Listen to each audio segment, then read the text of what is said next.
Unjani? Ngabe uRivat ukhona? Cha akekho. Abantu bathenge kakhulu namuhla.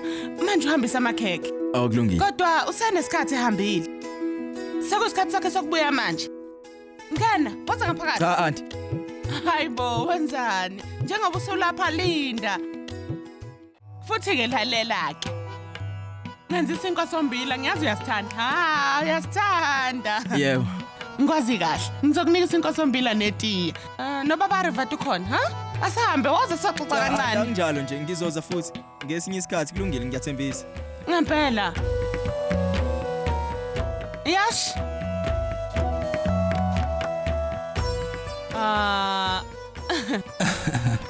Kungani ungangitshela ukuthi uzeleni lapha? Ayazi ngikhohliwe angazi ngikhohla kanjani. Kulungile.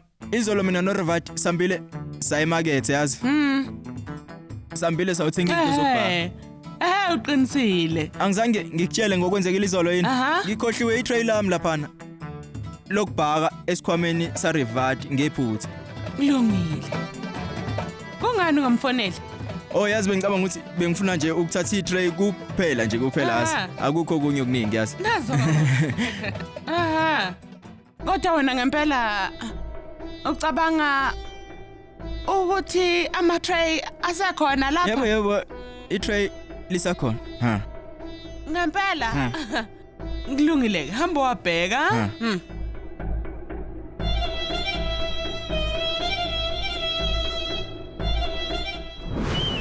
Kungani ngikhulumela iqiniso? Ngwenze lokho engikwenzile izolo ukuze ngihlangane noRivat yazi.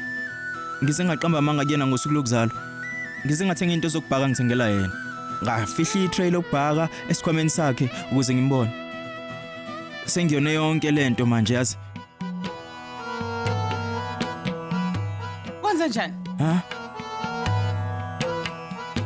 Usholele? Yebo, ilitray. Kulungile, sengiyahamba ke manje. Usuyahamba? Yebo.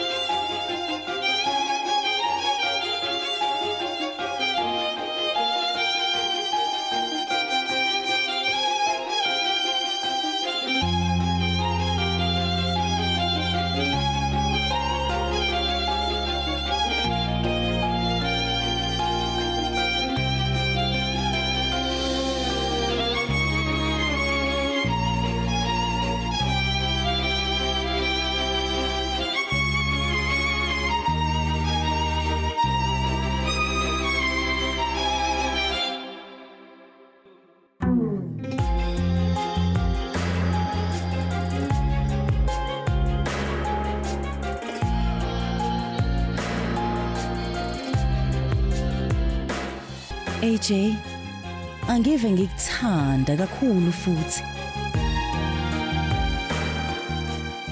Futhi ngizokutshela konke okusenhlizweni nami. Lo hambo libaluleke kabi kimi. Ngoba senginqumile ukuthi noma ngenzakalani singakabuyi kulolu hambo lwethu lolu ngizobe sengikutshele konke okusenhlizweni yami.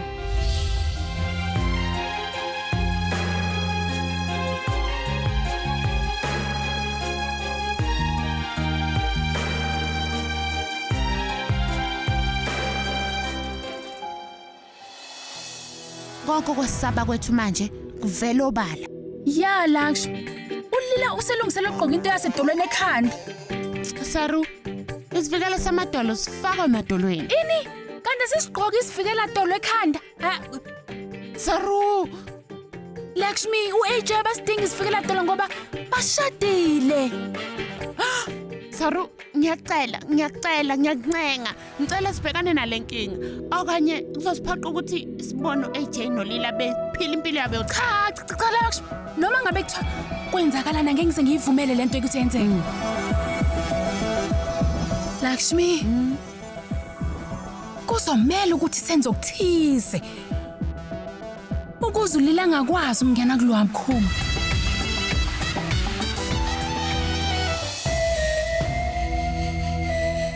Ubuleka ujabulile. Kufanele kodwa Ngoba esikhaleni nje uAJ usemane wayiphatha kahle. Ya, ngijabule ngempela namhlanje. AJ uhambile waya ku-club wayodlala. Mebuya sizohamba sizidlela ibreakfast elimnandi sobabili bese siyagcwaliselana ikhwama zethu. Awukwazi ukukhuluma kakhulu wena. Mina ukuthi nje ngikhuluma nabantu ngendlela bona bakhuluma nami ngayo. Empeleni mina ngumamezala wakho. Kodwa ikhona inhlonipho okunginikeza yona. Ngoba sikaze sikuze ukuthi wena umamezala wethu lana. Kwenzakaleni namhlanje? Ngoba sonke sesivukile sageza senza imisebenzi yethu wena cha. Kodwa wena nangalesi sikhathi usagqoka ingubo zasebusuku.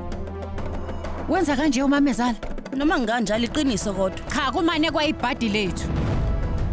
Ngoba thina sijwayele uAntara njengomamezala wethu. Ngisho nosinga mama wethu wayengcono kakhulu kabi kunawe.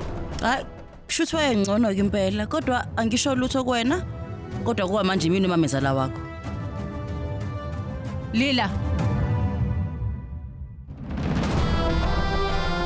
Uma umuntu ethatha isikhala somunye umuntu kumele ukuthi uyibheke ukuthi ufanele yini ukuyithatha leyo ndawo.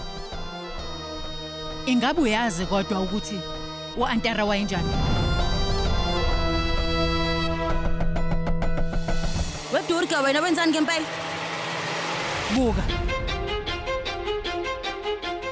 Nangu Antara wethu. Awubuki into obeke sebusweni bakhe ngisho sesithombeni. Umamatheka kahle. Kuhle kumnandi. Ukulunga kwakhe kwakubonakala ngendlela ayiphatha ngayo. Akakaza khulume kabi nathi. Ngendlela wena okhuluma ngayo nathi. Buka ukukhanya emehlweni akhe. Ukukhanya kobuhlakani bakhe. Uma kwakufanele enze ukuthile. Wayengadideki njengoba wena wenza nje. Wayenza konke. Nathi sinakekele. Anakekele uAJ. Anakekele nawo wonke umndeni wala ekhaya. Wayenza isiqiniseko sokuthi yonke into umuntu wala ekhaya ayithandayo wayenakisisisa kahle. Ukuthi yini esiyifunayo. Wedurka wena. Awuyazi yini into elula kangaka ukuthi akufanele ukuqhathanisa abantu ababili ngalendlela owenza ngayo. Ikakhulukazi uma uthando lwabo nobudlelwane busanda kuqala. Umamezala akufanele aqhathanise indodakazi yakhe nomakoti kwakhe. Na kanjalo ke umakoti akufanele aqhathanise umamezala wakhe noma wakhe. Manje wena into oyenzayo ukuthi uqhathanise umamezala ababili lana. Lokho nje kuzobumosha bobuqeda ubudlelwane. Buphi ubudlelwane? Lokho wena usiphoqelela kubona ukuthi sibe nabo. Yazi kokunye indlela oyiphatha ngayo iyangihlekisa nje mina. Bhek. uAJ ubengangithanda inhlobo futhi ubengangikhulumisi na kahle nje. Kodwa wena wawungiphatha kahle ungihlonipha futhi. Kodwa manje ngoba uAJ eseqalile ukungeseka ngithande nokuthi angisize ngayo yonke into. Kodwa manje wena noLux noSaraswati anifuni leyo nto enhlobo futhi. Ngoba ukazi ube yilungu lomndeni wethu. Lalela ngumamezala wakho mina ngokusiza ukuthi wehlise iphimbo. Yini okumele ngiyilalele la? Futhi umncane kabi fanele wehlise izwi lakho. Kwenzekeni ke manje Duka? Buka. Buka ukuthi umamezala wethu ukhuluma kanjani nathi. Kodwa kungani ngathi umcasukele nje? Umamezala wethu. Yebo Lakshmi. Ngisho kungathiwa mncane kangakanani kodwa kumele ukuthi sisihloniphe isikhundla sakhe.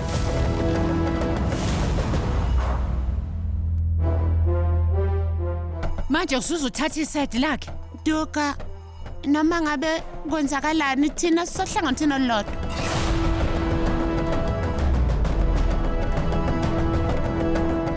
Durka, Aw, uDurka udiniwe. Lila, ngicela ukuthi yonke into esho uDuka ungayithathela enhlizweni ngiyacela. Lakshmi, angayifaka kanjani enhlizweni lento? kahle kahle amagama wele endlebeni zethu angithi. Saru, Kwenzakaleni? Lila, ebhlungu inhliziyo kaDuka ithi siyambheka ukuthi unjani. Yebo asihamba. Singahamba. Ngizokubona.